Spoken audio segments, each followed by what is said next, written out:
Radio Classique, l'édito politique avec Le Figaro. Bonjour, comment allez-vous, mon cher? Eh bien, très bien. Bonjour. Parfait, bonjour. Le Premier ministre Jean Castex se rend aujourd'hui à Montpellier et à la Grande Motte pour parler du Covid et de la canicule. Depuis sa nomination à Matignon il y a un peu plus d'un mois, le 3 juillet exactement, c'est son 18e déplacement en dehors de Paris et il prévoit de continuer ses visites de terrain au rythme environ de 2 par semaine jusqu'à la fin du mois d'août. Donc, je vous pose la question très simplement, pourquoi un tel rythme forcené ? Eh ben, c'est vrai que depuis un mois, on ne voit plus que lui, que Jean Castex, à La Courneuve, à Bobigny, à Dijon, en Guyane, à Prades, la ville dont il a été maire, à Nantes, Besançon, Nice, Bourg-en-Bresse. Bon, on va pas citer toutes les villes, d'autant que la liste est encore loin d'être close. Mais il faut quand même parler des thèmes qui ont provoqué ces déplacements du Premier ministre. Alors, il y en a 3. Oui. La sécurité, la crise du coronavirus et le social. Voilà, avec ces 3 thèmes-là, c'est l'architecture du mandat de Jean Castex qui apparaît. D'abord, répondre aux inquiétudes des Français sur les questions de sécurité. Ensuite, éviter de voir l'épidémie de Covid redémarrer et enfin, réparer les dégâts du confinement dans toutes ses dimensions, notamment sociales.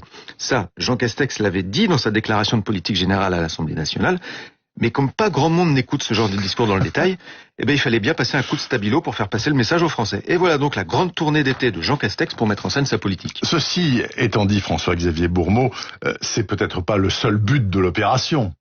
Non, alors pas tout à fait, parce qu'il y a aussi des objectifs cachés. Le premier d'entre eux, c'est d'installer le Premier ministre à Matignon. Ouais. C'est paradoxal, mais on peut être nommé chef du gouvernement et rester totalement inconnu des Français. C'est d'ailleurs ce qu'avait connu Édouard Philippe en 2017, quand Emmanuel Macron l'avait choisi. Ça avait même duré assez longtemps, puisqu'en fait, Édouard Philippe était vraiment apparu chez les Français que pendant le confinement, quand il tenait ses conférences de presse à la télévision pour faire le point sur l'évolution de l'épidémie. Oui. C'est là qu'il avait construit sa popularité, presque 3 ans après sa nomination. Eh ben avec Jean Castex, c'est beaucoup trop long. Emmanuel Macron n'a pas le temps d'attendre aussi longtemps. Mais pourquoi donc il pourrait attendre? Pourquoi? L'un des rôles du Premier ministre, c'est de protéger le président. Hein. Comme on dit, il doit être son bouclier, il doit encaisser les coups à sa place, il doit s'exposer. Mais pour ça, il faut qu'il soit identifié, installé dans la ligne de mire de l'opposition. Il doit ferrailler avec Marine Le Pen et Jean-Luc Mélenchon, parce que ça protège Emmanuel Macron dans la montée vers l'élection présidentielle de 2022. Au début de son quinquennat, Emmanuel Macron s'était installé en première ligne et résultat, il avait pris tous les coups. Et Édouard Philippe avait quitté Matignon au sommet de sa popularité, ce qui est plutôt rare pour un Premier ministre. Et Jean Castex, il n'est pas là pour ça et ses ministres non plus. On a beaucoup ironisé sur l'expression gouvernement de combat, qui revient à presque chaque remaniement. Mais en fait, il faut vraiment prendre l'expression au pied de la lettre. Beaucoup de ministres ont été nommés pour aller à la castagne. L'idée d'Emmanuel Macron, c'est d'avoir enfin des gens qui ont du répondant sur les plateaux de télévision. Parce que jusqu'à présent, c'était un peu mou, tout ça. Il y avait beaucoup de visages inconnus qui n'arrivaient pas à occuper l'espace politique en face de personnalités plus coriaces. Oui. Avec Gérald Darmanin et Éric Dupond-Moretti ou même Roselyne Bachelot, là, on change de braquet. Et est-ce que ça marche selon vous, François-Xavier? Est-ce que M. Castex est devenu, là, en quelques semaines, une cible prioritaire de l'opposition? Alors pour l'instant, pas vraiment. Jean Castex, il est encore dans une sorte d'état de grâce estivale. Mais ce qui est sûr, c'est que ça va pas durer. D'abord parce qu'il y a un lieu privilégié pour organiser l'affrontement politique avec l'opposition. C'est l'Assemblée nationale. Et pour l'instant, les députés sont en vacances. Mais à la rentrée, quand il faudra défendre le plan de relance ou la nouvelle réforme des retraites, c'est d'abord là que ça va se jouer, dans l'hémicycle. Et ça avait d'ailleurs un peu commencé en juillet, mais ça n'avait pas vraiment eu le temps de se mettre en place. Et puis de toute façon, Jean Castex ne deviendra une cible pour l'opposition qu'à une seule condition, c'est si Emmanuel Macron se met un petit peu en retrait. Mais ça, c'est pas tout à fait dans le tempérament du président de la République. Vraiment le tempérament de M. Macron, c'est vrai. François-Xavier Bourmeau du Figaro, chaque matin sur Radio Classique, encore cette semaine et la semaine d'après. François-Xavier, à demain. À demain. Merci beaucoup. Il est 8h18, merci de nous écouter et d'écouter là tout de suite maintenant l'invité de la matinale, le climatologue Jean Jouzel. Radio Classique, l'invité de Bernard Poirette. Jean Jouzel, bonjour. Bonjour Bernard Poirette. Est-ce que vous confirmez que nous vivons actuellement, Monsieur Jouzel, au moins à Paris et en Île-de-France, la pire canicule depuis 1873, hormis celle de 2003? Oui, hormis celle de 2003, bien sûr, c'est exact. En termes d'intensité de la canicule, de durée, elle va être aussi relativement longue, probablement pas largement une semaine ou une bonne semaine. Et effectivement, c'est une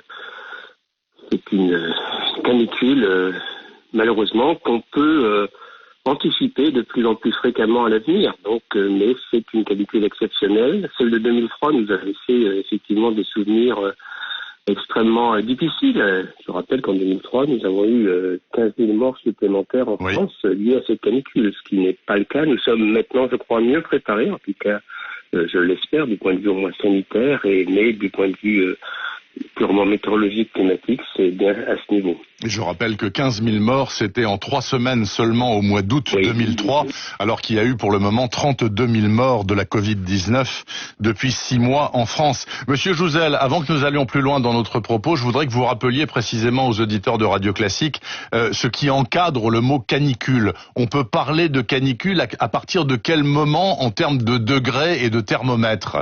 Alors ça dépend par exemple, ça dépend des régions, elle est définie d'une façon différente. Alors on parle de canicule avec une température, disons il faut que la journée, la température maximum, une certaine température soit dépassée. Par exemple, je crois que c'est 35 degrés à Toulouse, peut-être un peu moins à Paris, et puis qu'elle ne descende pas la nuit en dessous d'une autre valeur, qui doit être une vingtaine de degrés, et donc et que ça dure au moins 3 jours. C'est un peu ça la définition de Elles ont une température maximale, une température minimale et une durée qui est de l'ordre de 3 jours, et on déclare alors que c'est une canicule. C'est le cas dans ce...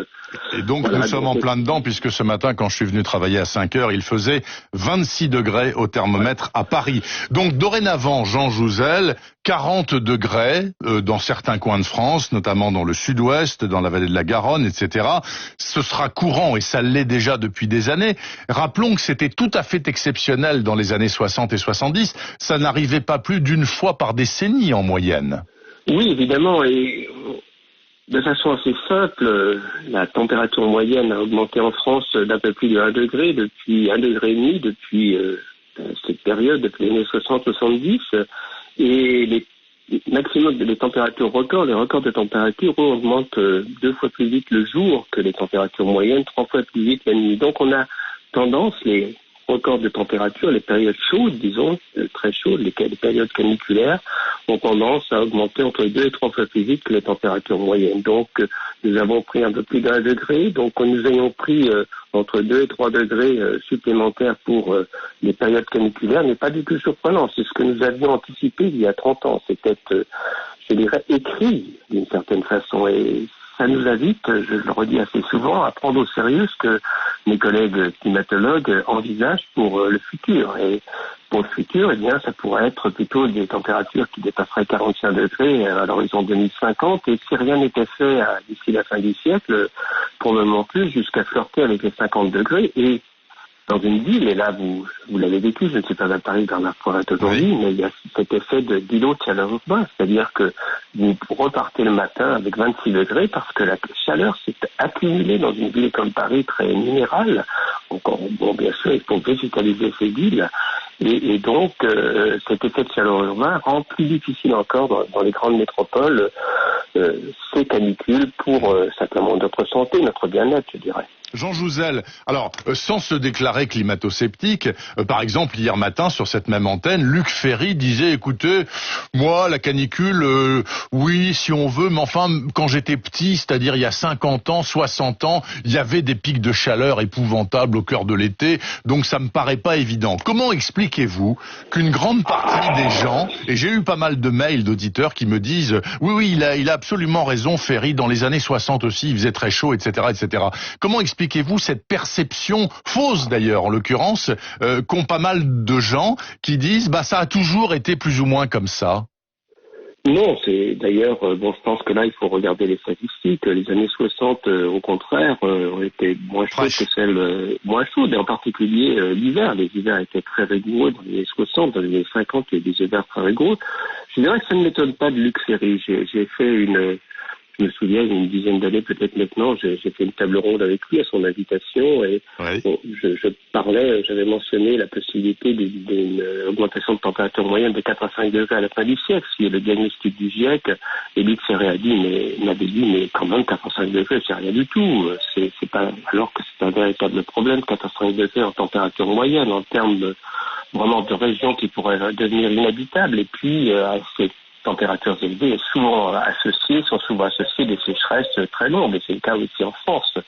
Donc non, ça ne m'étonne pas de Luc Ferry. Là, il a bien sûr, disons, cette opinion d'un climato-scepticisme, disons, Modéré. Je dirais, c'est clair, oui, larvé, mais disons, ça ne s'appuie sur aucune statistique sérieuse, en tout cas dans cette affirmation. Je ne l'ai pas entendue moi-même, donc je ne peux pas trop la commenter, mais si c'est le cas, c'est ce qu'il a dit, c'est exactement ce qu'il a dit hier matin. Il y a 76, évidemment, on a le souvenir quand même. Ah, 76, oui. Si on peut parler de 76, a été très chaud, hein, donc il ne faut pas non plus...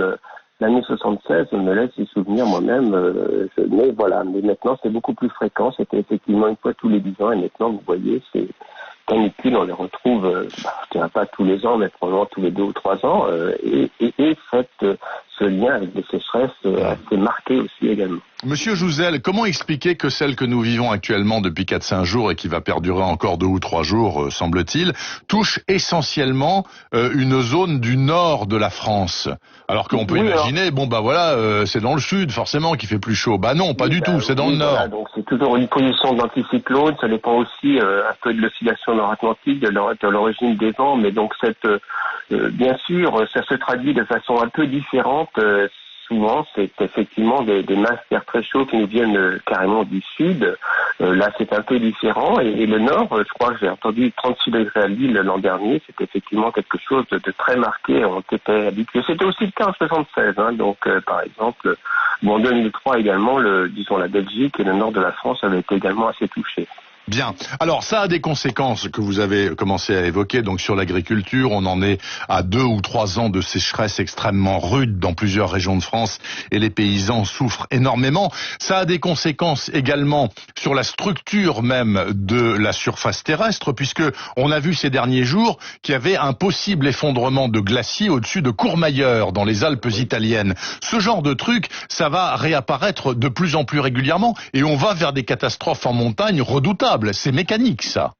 Oui, il y a 2 ou 3 choses en montagne qui sont donc, il y a ces glaciers qui, la topographie de ce glacier de Plantancieux est telle qu'une partie est vraiment presque quasiment en déséquilibre, donc se détachait, ces fractures se concrétisaient complètement, et bien cette partie du glacier tomberait, c'est énorme, hein, c'est 500 000 mètres cubes, 80 mètres, disons un terrain de foot avec, d'une hauteur de glace de 80 mètres sur un terrain de foot, c'est énorme. Bon, ça, mais beaucoup plus, tous les autres glaciers sont en train de disparaître de façon beaucoup plus lente, mais disons irrémédiable. Dans la vallée de Chamonix, c'est effrayant. Oui, j'étais avec le président de la République, j'ai accompagné avec d'autres collègues scientifiques le président de la République, à la mer de glace. Ce qu'il en reste. Je crois que c'était en février dernier, c'est tout à fait marquant. Donc il y a aussi un autre phénomène dans ces régions qui touche plus l'alpinisme, c'est que certaines parois rocheuses qui étaient gelées en permanence dégèlent, et ça rend ces parois rocheuses extrêmement friables, et on voit que l'alpinisme, donc des chutes de pierres à répétition, et l'alpinisme est aussi déjà affecté par ce réchauffement climatique. Donc c'est vraiment, vous voyez, dans ces périodes de canicule, les villes sont touchées parce qu'il y a l'effet de chaleur urbain, les territoires souvent parce que c'est associé à des sécheresses, les montagnes parce que c'est fragile par rapport au réchauffement climatique.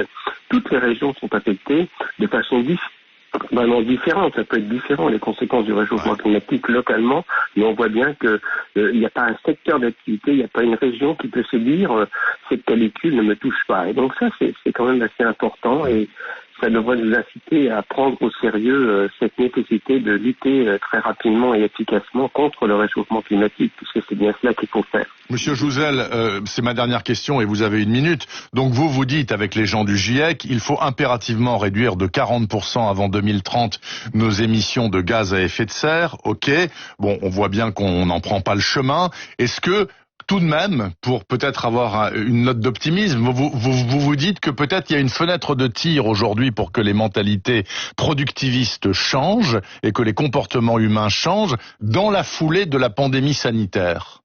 Oui, 2020 était nous avons toujours dit que 2020 est une année charnière pour le climat. C'est le hasard si ce 2020 est aussi une année vraiment assez difficile par rapport à la crise économique liée à la crise sanitaire. Mais c'est vrai que nous devrions, nous espérons, mais ce n'est pas, c'est loin d'être gagné, un départ. Il faudrait vraiment que l'activité reparte sur une autre dynamique, disons sobre, sobre en gaz et sobre en carbone, disons se désintoxiquer des combustibles fossiles. Ce que nous enseigne la crise, je vais être très bref, c'est qu'on les émissions à l'échelle planétaire vont décroître de 4 à 5% par une diminution de l'activité liée à la crise sanitaire, mais il faudrait répéter ça chaque année. On voit bien que c'est pas simplement une diminution d'activité qui va nous faire parvenir, mais il faut complètement changer de mode de développement. Et ça, l'Europe y pense, la France y pense. Malheureusement, au niveau planétaire, on en est encore loin et il ne faut pas être trop optimiste, mais bon, je crois que notre rôle, c'est aussi de redire cette réalité du réchauffement climatique et la nécessité de prendre la lutte contre le réchauffement climatique à bras le corps et aussi l'adaptation, bien sûr. Hein. Il faut un peu être, il faut accorder de la crédibilité, c'est peut-être ce que je reproche à Luc Ferry, la crédibilité au message des scientifiques en général de notre communauté. Merci beaucoup Jean Jouzel, donc membre de l'Académie des sciences et membre du GIEC. Dernier ouvrage paru de Jean Jouzel, paru aux éditions Bourrin, Climat, parlons vrai. Monsieur Jouzel, je vous souhaite une bonne fin d'été, là où vous êtes. Merci d'avoir parlé sur Radio Classique. Merci. Ah bah oui, ça c'est sûr qu'en Bretagne, vous êtes beaucoup plus au frais que nous. Nous sommes dans la torpeur de l'Île-de-France. Il est exactement 8h30, la suite dans un court instant, les titres de l'actualité et la revue de presse.